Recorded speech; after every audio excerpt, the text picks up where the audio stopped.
BBA, BCA, BCom computer కోర్సులో 100% placement లభించే ఏకైక డిగ్రీ కాలేజ్ కూకట్పల్లిలోని I3 డిగ్రీ కాలేజ్ 8367215215.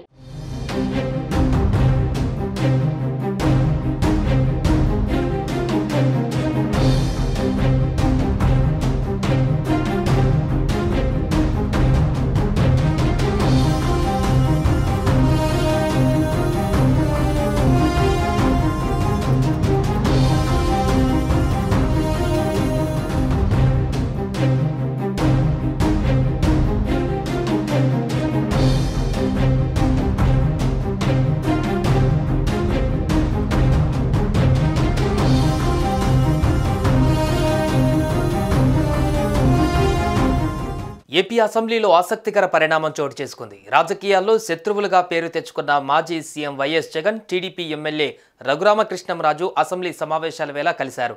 గవర్నర్ ప్రసంగానికి నిరసనలు తెలిపేందుకు నల్ల కండువాలతో వచ్చిన జగన్కు అసెంబ్లీలోకి వెళ్లగానే రఘురామ కనిపించారు.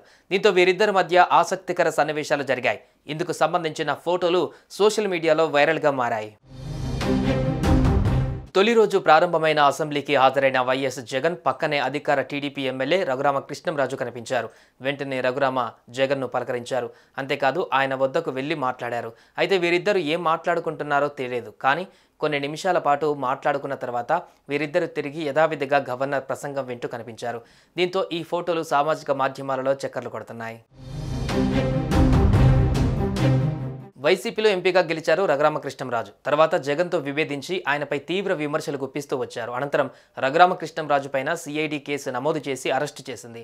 అరెస్టు చేసిన సమయంలో తనపై థర్డ్ డిగ్రీ ప్రయోగించారని, చంపేందుకు చూశారని అప్పట్లో రఘురామకృష్ణంరాజు తీవ్ర ఆరోపణలు చేశారు.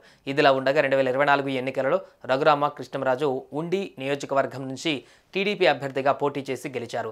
ఆ తర్వాత ఆయన జగన్మోహన్ రెడ్డి, సిఐడి అధికారులు తనపై అప్పట్లో హత్యాయత్నం చేశారని గుంటూరు పోలీస్ స్టేషన్లో కేసు పెట్టారు. దీంతో జగన్, రఘురామల మధ్య విభేదాలు తారాస్థాయికి చేరాయి.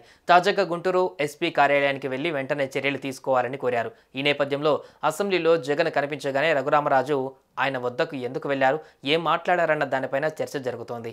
అయితే ప్రతిరోజు అసెంబ్లీకి రండి, ప్రతిపక్షం లేకపోతే ఎలా అంటూ జగన్ చేతిలో చేయి వేసి రఘురామ మాట్లాడినట్లు తెలుస్తోంది. సుమన్ టీవీలో మీ పర్సనల్ అండ్ బిజినెస్ ప్రమోషన్స్ కోసం కింది నెంబర్కి కాంటాక్ట్ చేయండి.